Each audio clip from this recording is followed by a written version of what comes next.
मैं मीरा बंग छत्रपति संभाजी नगर की रहने वाली हूं गुरुदेव। बाबा के एक लोटे जल मैं क्या गुणगान करूं। मेरी बेटी कृष्णा को जन्म से सेरिबल पाप्सी एक बीमारी होती है सीपी की, जिसमें मुंह से राल टपकती रहती है,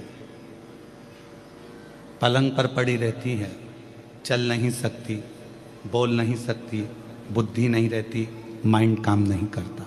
वो बीमारी मेरी बेटी को सीपी की बीमारी है, जो पूरा दुनिया जानती है। इस बीमारी में कोई खड़ा नहीं हो सकता, पांव टेढ़े हो जाते हैं, मुंह से राल टपकती रहती है, आंखों से केवल दिखता है, सुनती है, पर समझ नहीं सकती, बुद्धि नहीं है। वो बीमारी मेरी बेटी को हो गई।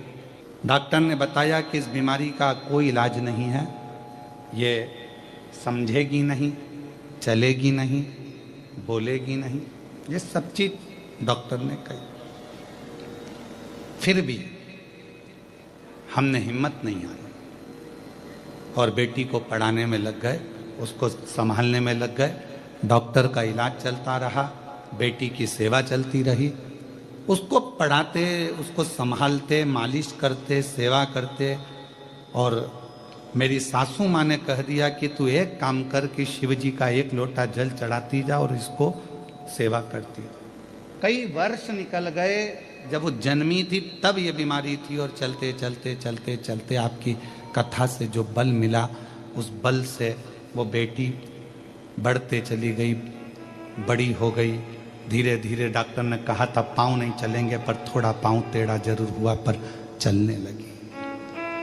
उठ नहीं पाएगी पर उठी, बोल नहीं पाएगी बोली, समझ नहीं पाएगी समझी। हमने उसको स्कूल भेजना चालू कर दिया। 10वीं तक जैसे तैसे हमने जो हाथ पैर जोड़कर पढ़ा सकते थे वैसे पढ़ा दिया। अब बारी आई 11th से लाइफ बनने की। बोलने में थोड़ा सही नहीं, अगर वो आती तो हम उसको माइक देते और बुलवाते आपके सामने।